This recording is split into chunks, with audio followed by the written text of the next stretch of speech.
नया सूत्र लिया आज दूसरे अध्याय का, उपयोगो लक्षणम। पहले तो लक्षणम यानी जो चिन्हित करता है आपके उपयोगपने को, उपयोगपने के द्वारा आपको चिन्हित करता है। आप देखिए ना, जो आप विचारते हैं वो आपकी क्रियाओं में झलकने लगता है और आपकी क्रियाएं अमूमन आदत बन जाती है। तो आप विचारते हैं, उसी को तो उपयोग कहा और वही आदत बन गई। यहाँ पर ये समझना कि आप किस प्रकार से अपने आप को चिन्हित कर रहे हैं, किस प्रकार से, ज्ञान के माध्यम से, अज्ञान के माध्यम से, दर्शन के माध्यम से, अदर्शन के माध्यम से। और जो आगे पहले सूत्र में जो 5 भाव पढ़े, जो द्वितीय अध्याय के जो पहले के सूत्र है उसके अंदर जो 5 भाव पढ़े, उपशम, मिश्र, क्षायिक, औदयिक और पारिणामिक, ये जो 5 भाव पढ़े ये भी चिन्हित करते हैं उपयोग को कि आपका उपयोग किस प्रकार का रहेगा, आपका उपयोग किस प्रकार का रहेगा। अब देखिए, जिसका क्षायिक सम्यक्त्व है तो उसके ज्ञान को भी आपने सम्यक ज्ञान कहा, तो इस अपेक्षा से उसका ज्ञान उपयोग है। अब कोई मिथ्या दृष्टि है या जिसका दर्शन मिथ्या है, अभी उसके ज्ञान को मिथ्या ज्ञान या अज्ञान कहा। चाहे वो अभी आगमों का पठन पाठन कर रहा है, लेकिन उस ज्ञान का प्रयोग वो फिर किस अपेक्षा से करेगा, किस अपेक्षा से करेगा, वो ज़्यादा जरूरी है।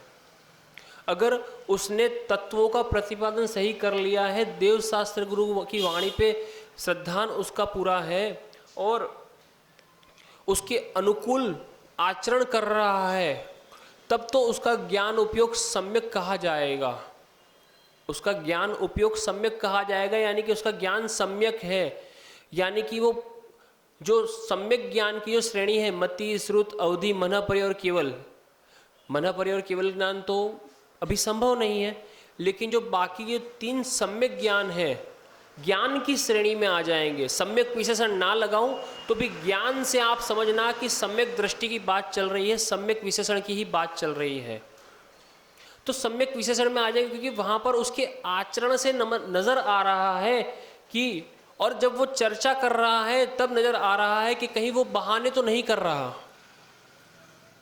अगर कोई व्यक्ति चरित्र से बचने के बहाने कर रहा है और अपने आप को सम्यक दृष्टि कह रहा है, तब समझना, क्योंकि हमने आगे कहा है पहले सूत्र में ही कहा सम्यक दर्शन ज्ञान चारित्राणी मोक्ष मार्ग।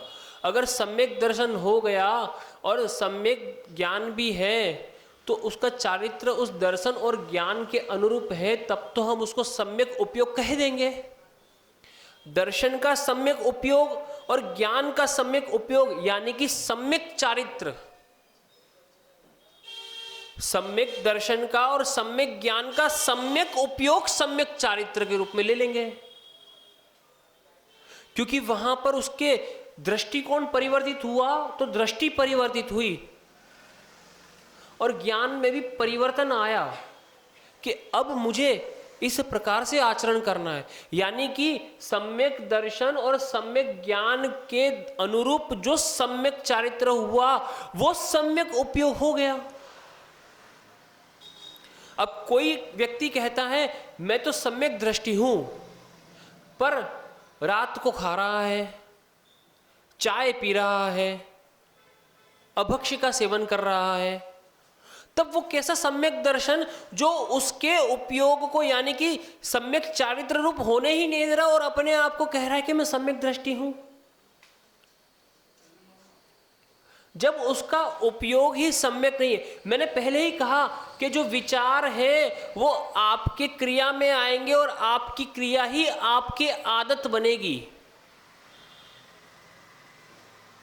तो आपका उपयोग आपके विचार में, आपके ज्ञान में और आपके आचरण में विचार को दृष्टि के रूप में लगा लेना, सम्यक दर्शन में, सम्यक ज्ञान में और चारित्र में, यानी कि दर्शन, ज्ञान और चारित्र में जब सम्यकपना दिखेगा तभी तो लगेगा ना कि आपका उपयोग सम्यक रूप है।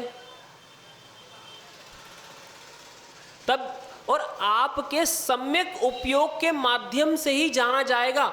आपको तो पता है कि आप सम्यक दृष्टि है और आप सम्यक आचरण कर रहे हैं, इसलिए आपका उपयोग सम्यक है, पर हमें कैसे पता लगेगा कि आप सम्यक दृष्टि है कि नहीं है? आपका जब सम्यक आचरण हमें सम्यक उपयोग के रूप में दिखेगा तब पता चलेगा कि आप सम्यक दृष्टि है। ये अपने आप को, अपने सम्यक दर्शन को अनुभूत करवाने की, दूसरे को अनुभूत करवाने की तकनीक कह लो इसको, आप एक माध्यम कह लो कि आप सम्यक दृष्टि कैसे नजर आए कि आपका जो उपयोग है वो सम्यक है। उपयोग कैसे सम्यक नजर आया? क्योंकि आपका आचरण सम्यक है और आपके सम्यक आचरण से मालूम पड़ा कि आपका ज्ञान भी सम्यक है और आपका चारित्र भी सम्यक है। दूसरे को मालूम करने के लिए मुझे जानना है अगर आपके बारे में, तो मैं कैसे जानूंगा? आपके उपयोग के माध्यम से जानूंगा कि भैया आपका चरित्र ठीक है, ज्ञान ठीक है और दर्शन ठीक है, तब आप सम्यक दृष्टि साबित हो गए। आपको अपनी क्रियाओं में तो जब सम्यक दृष्टि हो गए तो अगर वो डिफाइन इतना क्लियर नहीं है तो मतलब अब समझना कि अभी कुछ कमी है उपयोग के अंदर। उपयोग के अंदर कमी है तो मतलब सम्यक्त्व के अंदर भी कमी है। केवल ज्ञान करने से या पुस्तक के अंदर लिख दिया उपयोग लक्षण मालूम करने से आप सम्यक दृष्टि नहीं हो जाएंगे। उपयोग लक्षण लिख दिया लेकिन उपयोग भी फिर 3 प्रकार का कह दिया, अशुभ उपयोग, शुभ उपयोग, शुद्ध उपयोग।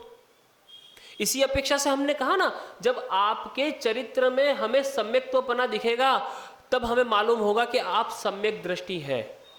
तो जब आप शुभ उपयोग में लगे हैं तब हमें मालूम होगा कि आप सम्यक दृष्टि हैं, क्योंकि शुद्ध उपयोग तो भी हाल फिलहाल में दिख नहीं सकता। आपके वाणी, वर्तन और विचार ही आपके उपयोग को दर्शाने वाले हैं और कोई थर्मोमीटर नहीं है यहां पे। और फिर देखिए, जो आपके उपयोग परिवर्तन होने का कारण है वो आगे के जो 5 भावों को हमने पढ़ा द्वितीय अध्याय के अंदर जो पढ़ते आ रहे हैं उनसे रिलेटेड ही है। आचार्य उमा स्वामी महाराज ने तत्वार्थ सूत्र यानी कि मोक्ष शास्त्र जो लिखा वो ऐसे ही नहीं लिख दिया कि उनके मन में आया तब कोई सूत्र सेट करके ऐसे ही लिख दिया, ऐसा नहीं है। उन्होंने पहले 7 सूत्रों के माध्यम से भावों के बारे में वर्णन किया। भावों के बारे में पहले सूत्र में 5 भाव के नाम लिख दिए, उसके बाद में दूसरे सूत्र में सबकी संख्या लिख दी, तीसरे सूत्र में उपसम भाव, फिर क्षायिक भाव, फिर मिश्र भाव, फिर औष्मिक भाव और फिर पाणिक भाव। इस प्रकार से 7 सूत्रों के माध्यम से आपको पूरी रूपरेखा बना दी। अब उसके बाद कौन से भाव में कैसा उपयोग लगेगा, मतलब कोई भी सूत्र उन्होंने अपनी मर्जी से कहीं भी सेट नहीं कर दिया है। पहले अध्याय के अंदर सम्यक दर्शन की पूरी भूमिका बनाई, ज्ञान के बारे में पूरी भूमिका बनाई, उसके बाद में आखिरी सूत्र में उन्होंने नए का वर्णन दे दिया कि जो उन्मत्त नहीं है वो नए के आधार पर ज्ञान का, दर्शन का विवरण करते हैं। उसके बाद में अब उन्होंने भावों का प्रकरण चालू कर दिया। आप समझिएगा, कहीं पर भी उन्होंने किसी भी प्रकार से भी अपने हिसाब से आगम के साथ में या मोक्ष मार्ग लिख दिया पहला सूत्र, उसके साथ कहीं पर भी छेड़छाड़ नहीं की उन्होंने। वो जैसा होना चाहिए उसी प्रकार से अपनी स्वच्छंदता से नहीं लिखा उन्होंने, अपने आचरण को सम्यक रखते हुए लिखा, अपने उपयोग को सम्यक रखते लिखा हुआ कि जिससे आगे जो पढ़ने वाला है वो सूत्र के ऊपर से अगले सूत्र का अनुमान लगा सकता है, या अगले सूत्र को जब पढ़ रहा है तो पिछले वाले सूत्र की अपेक्षा को लेकर पढ़ रहा है और साथ में दोनों सूत्र के बारे में और ज्यादा क्लियरिटी आ रही है। कर्णानुयोग के विषय में अब भावों के अनुसार लगाते हैं उपयोग को। तो अशुभ उपयोग ये देखा जाए तो कब से कब तक रहता है, 1 से 4 गुण स्थान। शुभ उपयोग 1 से 3 गुण स्थान, चौथे गुण स्थान से लगा के 7वें गुण स्थान तक शुभ उपयोग। द्रव्यानुयोग की अपेक्षा से बात कर रहा हूं अभी, और फिर आगे अपन इसको दूसरी अपेक्षा से भी लेंगे। और फिर 7वें गुण स्थान के 37वें भाग से लगा के 12वें गुण स्थान तक शुद्ध उपयोग, ठीक है ना। और 12वें गुण स्थान तक छायोपशमिक भाव, 12वें गुण स्थान तक, पहले गुण स्थान से लगा के 12वें गुण स्थान तक छायोपशमिक भाव, यानी कि छायोपशमिक भाव में तीनों उपयोग हो गए ना, तीनों उपयोग हो गए 12वें गुण स्थान तक। छायिक भाव 4 गुण स्थान से लगाकर 12वें गुण स्थान तक, वहां पर शुभ उपयोग और शुद्ध उपयोग की भूमिका। औपशमिक उपसम भाव 4 से लगा के 11 तक, वहां पर शुभ भी है और शुद्ध भी है, क्योंकि श्रेणी आरोहण करेगा ना, औपशमिक श्रेणी आरोहण करेगा उस अपेक्षा से। तो हमारे आचार्यों ने कोई भी सूत्र ऐसे ही नहीं लिख दिया। भावों के बाद में ये प्रकरण देने का कारण यही कि आप कौन से भाव में है और अब उस भाव के अनुरूप आपका उपयोग कैसा है, जिससे आप जान पाए कि आपका दर्शन, ज्ञान और चारित्र किस प्रकार का है। ये समझिएगा आप लोग। और छायोपशमिक भाव में है, चौथा गुण स्थान है, यानी कि छायोपशमिक सम्यक दृष्टि है, तो मतलब शुभ उपयोग की बहुलता। मिश्र भाव रहते हैं, क्योंकि कल मैंने जैसे बताया था कि सम्यक प्रकृति ही शुद्ध सम्यक्त्व का घात कर रही है। सम्यक प्रकृति उदय में आ गई, शुद्ध सम्यक्त्व का घात कर रही है। सम्यक्त्व बना हुआ है लेकिन धुंधला सा है, तो छायोपशमिक भाव के साथ में जो शुभ उपयोग है वो अभी धुंधला सा है। और आचार्य वीरसेन स्वामी लिखते हैं कि अशुभ उपयोग 3रे गुण स्थान तक, शुभ उपयोग 10वें गुण स्थान तक, और शुद्ध उपयोग 11वां 12वां गुण स्थान, 11वां 12वां गुण स्थान। क्यों लिखा? क्योंकि आचार्य वीरसेन स्वामी कहते हैं कि शुद्ध उपयोग कसाय रहित अवस्था में मानना, कसाय रहित अवस्था में, क्योंकि 10वें गुण स्थान में क्षीण मोह यानी जो सूक्ष्म लोभ बचा था उसका भी क्षय या उपशम हो गया है, क्षय या उपशम हो गया है। अब 11वां 12वां जो गुण स्थान बना वो वहां पर या तो उपशांत मोह यानी कसाय जो थी वो उपशांत हो गई है, उपशम हो गई है, या 12वें गुण स्थान में क्षय हो गई है। इसलिए उन्होंने कसाय रहित अवस्था को शुद्ध उपयोग माना और कसाय सहित अवस्था को शुभ उपयोग माना। वहां पर शुद्ध उपयोग का फल है, क्षायिक भाव है। फल कहा वहां पर, फल कहा वहां पर, क्षायिक भाव है और शुद्ध उपयोग का फल है, और पारिणामिक भाव भी है वहां पे। और देखिए पारिणामिक भाव कहां से कहां तक है? पहले गुण स्थान से लगा के सिद्ध अवस्था तक। और औदैहिक भाव कहां तक है? पहले गुण स्थान से लगा के है 14 तक। तो पूरा लिंकअप चल रहा है, मतलब कोई भी सूत्र एक दूसरे से कटा हुआ नहीं है कहीं पर भी। अब आगे चर्चा करते हैं। 2 प्रकार का, ये 3 प्रकार का उपयोग हमने समझ लिया। अब दो प्रकार का उपयोग, ज्ञान उपयोग और दर्शन उपयोग। ज्ञान उपयोग आप लोगों के हिसाब से आपका ये मानना है इसको पढ़ते रहना, ज्ञान उपयोग आप लोगों के हिसाब से ये मानना है, पर ज्ञान उपयोग वास्तविकता में ये है ही नहीं।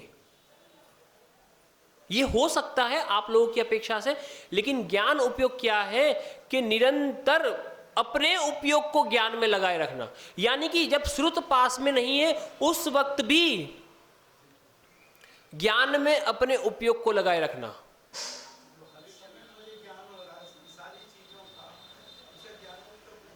कहेंगे ना, मैंने कहा ना, इसको ही ज्ञान उपयोग नहीं कहेंगे वो, पर फिर अज्ञान उपयोग है या ज्ञान उपयोग है वो आपको देखना पड़ेगा, क्योंकि सम्यक्त्व के साथ है तो ज्ञान उपयोग है और मिथ्यात्व के साथ है तो अज्ञान उपयोग है, और वो तय आप ही करेंगे कि सम्यक्त्व है या नहीं। मैंने आपको थर्मोमीटर आपके हाथ में दे दिया, सम्यक्त्व के साथ में है तो ज्ञान उपयोग और मिथ्यात्व के साथ में है तो अज्ञान उपयोग, वो आप स्वयं चेक कीजिए।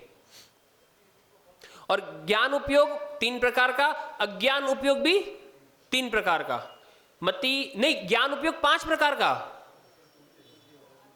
मति, श्रुति, अवधि, मन, परे और केवल, ये 5 का ज्ञान उपयोग। और अज्ञान 3 प्रकार का, कुमति, कुश्रुत और विभंगा अवधि। कुअवधि मत लगाना, विभंगा अवधि लगाना, वहां पर कुअवधि शब्द कहीं नहीं मिलता, विभंगा अवधि ज्ञान मिलता है, कुअवधि शब्द नहीं मिलता। आगमों में विभंगा अवधि ज्ञान शब्द मिलता है। कुअवधि लोकोपचार ग्रहण सिद्धि, लोकोपचार में ग्रहण करने से उसको सिद्ध मान लिया, पर वो आगमों में विभंगा अवधि ज्ञान ही मिलता है। लोकोपचारात ग्रहणे सिद्धि, लोक उपचार में ग्रहण करने से उसको सिद्ध मान लिया कुअवधि को, पर आगमों में विभंगा अवधि ज्ञान ही मिलता है, कुअवधि ज्ञान शब्द नहीं है। कुमति, कुश्रुत तो कह लो, लेकिन अवधि ज्ञान के लिए विभंगा अवधि ज्ञान शब्द ही मिलता है। तो 3 प्रकार का अज्ञान, 5 प्रकार का ज्ञान, यानी 8 प्रकार का ज्ञानोपयोग हो गया। 5 प्रकार का ज्ञान और 8 प्रकार का ज्ञान उपयोग, यानी कि 3 प्रकार का अज्ञान उपयोग और 5 प्रकार का ज्ञान उपयोग। अज्ञान किस प्रकार से? मिथ्यात्व की अपेक्षा से, क्योंकि सम्यक्त्व के साथ में नहीं है, किसी भी सम्यक्त्व के साथ में नहीं है, तो वो अज्ञान की श्रेणी में ले लिया। ये सूत्र जो चल रहे हैं ना, थोड़े से टिपिकल टाइप के चल रहे हैं। यहां पर कथा आदि का वर्णन करना थोड़ा सा शक्य नहीं है, तो ये लग रहा होगा कि बोरिंग सा थोड़ा सा वर्णन चल रहा है, लेकिन बिल्कुल भी बोरिंग नहीं है। अगर समझ में आए तो बहुत अच्छा वर्णन है, पर मैं इसके अंदर कोई कथा वगैरह कर दूंगा ना, तो ये सब वर्णन गायब ही हो जाएगा। ठीक है ना? अब दर्शन उपयोग की बात करते हैं, तो दर्शन के कितने उपयोग हो गए? 4। कौन से? चक्षु, अचक्षु, अवधि और केवल। चक्षु, अचक्षु, अवधि और केवल। अब ये समझना, क्षयोपशम अवस्था में एक समय में एक ही उपयोग रह सकता है। यह क्षयोपशम की कमजोरी है कि वो दर्शन उपयोग और ज्ञान उपयोग को एक साथ नहीं होने देगा। इसीलिए वहां पर लब्धि शब्द आया। जब ज्ञान उपयोग है तो दर्शन उपयोग लब्धि में चला गया, और दर्शन उपयोग है तब ज्ञान उपयोग लब्धि में चला गया, यानी कि निधि के रूप में, खजाने के रूप में चला गया, स्पेयर कर लिया। क्षयोपशम को एक बहुत अच्छा उदाहरण देते हैं। आपका क्षयोपशम क्या है? यानी कि आपका बैंक में कितना बैलेंस है, ये आपका क्षयोपशम है सांसारिक अवस्था से। हाँ बिल्कुल, मतलब आपके पास कितना इकट्ठा है और आपके पास और कितना इकट्ठा करने की गुंजाइश है। गुंजाइश भी तो देखेंगे ना, कितना इकट्ठा है और कितनी गुंजाइश है और इकट्ठा करने की। किस अपेक्षा से कि अभी 50 साल का हुआ हूं, 10 साल अभी और है 60 साल होने में, तो 10 साल में भी कितनी गुंजाइश है मैं इकट्ठा कर लूंगा। ये आपका क्षयोपशम है। और क्षयोपशम इसीलिए कहा कि आपने जो कहा कि वो क्षयोपशम है, पर जो बैंक में है वो लब्धि है, निधि है, खजाना है, और जो खर्च कर रहे हैं वो उपयोग में है। तो ये क्षयोपशम की खूबियत है कि वो एक को उपयोग करती है और एक को लब्धि में रखती है। पर क्षय की खूबियत है कि वो किसी को लब्धि में नहीं रखती, उपयोग में ही रखती है, उपयोग में ही रखती है। क्योंकि एक साथ में ज्ञान उपयोग और दर्शन उपयोग बिल्कुल एक साथ में, एक ही समय पे, समझ रहे हैं ना बात को? ज्ञान उपयोग और दर्शन उपयोग एक साथ में। पर अभी हम सब क्षयोपशम स्थिति में हैं, तो इसलिए या तो ज्ञान उपयोग या दर्शन उपयोग। और फिर यह भी समझना कि इस वक्त आप सुन रहे हैं, इसलिए कान का उपयोग, इंद्रिय में भी एक का उपयोग अधिक हो रहा है, कानोपयोग। तो वो भी समझना, उपयोग भी कई प्रकार का। मोटे से तो हमने कह दिया, लेकिन आप समझे सूक्ष्मता से जाए तो अभी सुन रहे हैं इसलिए कान का। अभी कोई व्यक्ति भाग रहा है, देख रहा है और चिल्ला रहा है, तो आप क्या कहेंगे? तीनों साथ में नहीं, एक ही है। तो आपको समझना पड़ेगा, बहुत बहुत सूक्ष्मता से समझना पड़ेगा। जिस वक्त वो भाग रहा है उस वक्त वो चिल्ला नहीं रहा, जिस वक्त वो चिल्ला रहा है उस वक्त वो देख नहीं रहा। और अगर पीछे से कोई आवाज दे रहा है तो जिस वक्त वो सुन रहा है वो तीनों काम नहीं कर रहा। हमें लगता है सारी क्रिया एक साथ में चल रही है, हमारे दृष्टि के अगोचर समय भेद है वहां पर, दृष्टि के अगोचर, हमारे इंद्रियों के अगोचर कह दूं, जो हमारे ज्ञान का विषय नहीं बन पाता, इतना सूक्ष्म भेद है। और हम मानते हैं कि हमारा दर्शन और ज्ञान एक साथ चल रहा है। ये क्षयोपशम की खूबियत है कि हमें मजबूर करता है ना होते हुए मानने के लिए। मैं बोल रहा हूं तो मेरा ये हाथ चल नहीं सकता, पर अंतर है, ठीक है ना? तो और चर्चा करेंगे और भी जानेंगे इनके बारे में, उपयोगों के बारे में, ठीक है ना? बोले देवाधिदेव श्री आदिनाथ भगवान की